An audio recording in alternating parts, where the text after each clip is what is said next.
राधे राधे, हरे कृष्णा। आप सभी भक्तों को माघ मास की षटतिला एकादशी व्रत की ढेर सारी शुभकामनाएं।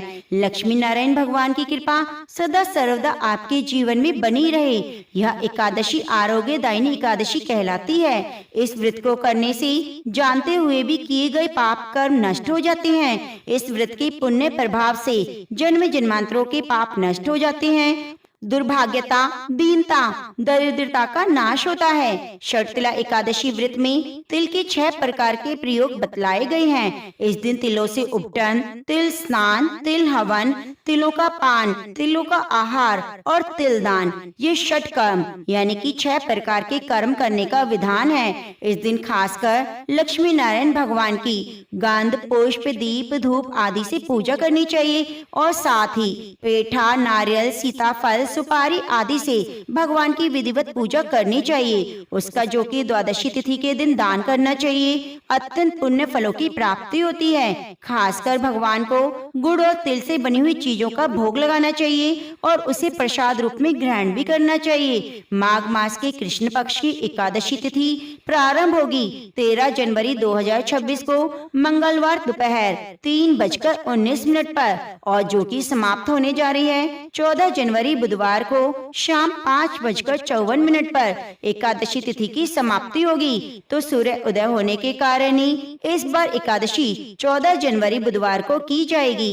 व्रत का पारण द्वादशी तिथि में और हरिवासर समाप्त होने के बाद करना चाहिए। द्वादशी तिथि प्रारंभ होगी 14 जनवरी दिन बुधवार को शाम 5:55 पर और समाप्त होगी 15 जनवरी गुरुवार रात्रि 8:17 पर। द्वादशी तिथि की समाप्ति है। हरिवासर समाप्त होने का समय 14 जनवरी की रात्रि 1 बजे से पहले ही, जो कि हरिवासर की समाप्ति है। तो व्रत का पारण 15 जनवरी दिन गुरुवार को सुबह 7:15 से 9:20 तक किया जा सकता है। 14 जनवरी को ब्रह्म मुहूर्त का समय रहेगा 5:24 से सुबह 6:19 तक।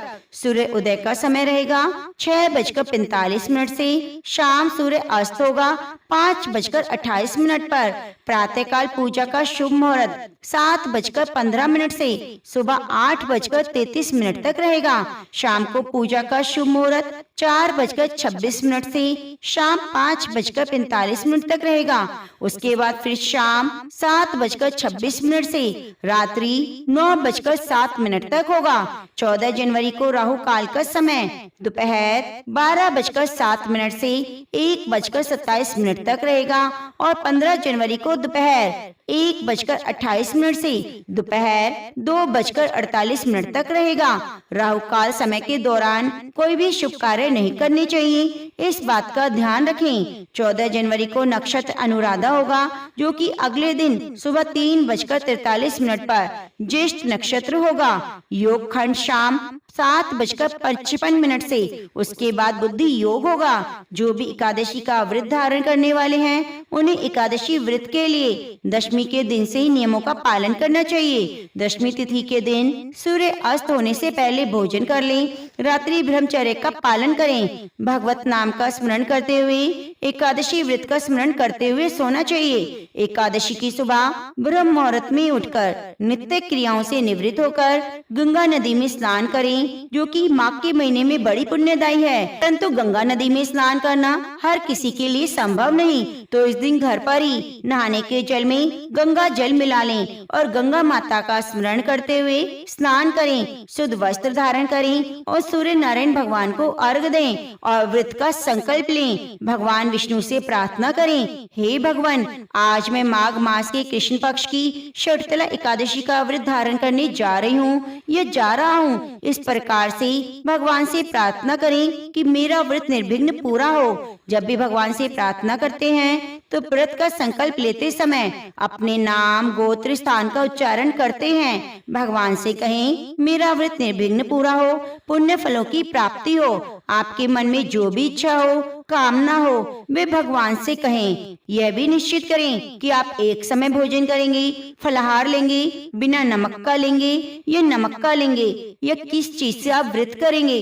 तो वह जरूर बोलना चाहिए कि हे भगवान, आज मैं फल आदि लेकर ही आज आपके व्रत को करूँगा। इस तरह से संकल्प लें। संकल्प लेते समय हाथ में पुष्प, थोड़ा सा जल और तिल ले लीजिए और संकल्प लेने के बाद भगवान के चरणों में समर्पित कर दीजिए। एकादशी के दिन जो भी भक्त रात्रि को जागरण कर कथा, श्रवण, भजन, कीर्तन आदि करता है उसका तो पुण्य कहा ही नहीं जा सकता।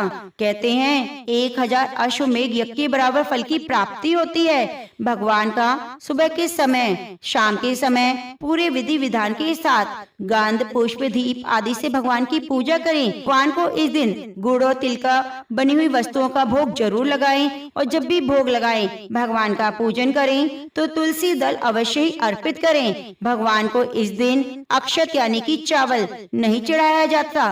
अक्षत की जगह काले तिल चढ़ाएं। इस व्रत में जो कि 6 प्रकार के तिल के प्रयोग बतलाए गए हैं वे अवश्य ही तिल अर्पित करने चाहिए और दान भी करना चाहिए। इस दिन भगवान को पूरे विधि विधान के साथ पूजन करें, नैवेद्य आदि का भोग लगाएं, जल से आचमन कराएं। मुख शुद्धि के लिए पान, पत्र, सुपारी, लौंग, इलायची अर्पित करें। द्रव्य दक्षिणा चढ़ाएं। व्रत की कथा श्रवण करें। विष्णु सहस्त्र नाम, विष्णु स्तोत्र, विष्णु चालीसा का पाठ करें। भगवान के नाम का भजन कीर्तन करें। कथा का श्रवण करें। आपने इस दिन भगवान को जो भी सामग्री अर्पित की है वह ब्राह्मणों को दान कर दें। अगले दिन द्वादशी के दिन सुबह तुलसी पूजन करें और भगवान हरि की पूजा करने के बाद ब्राह्मण के निमित्त कुछ भी दान दक्षिणा दें। संभव हो तो घर पर बुलाकर भोजन कराएं।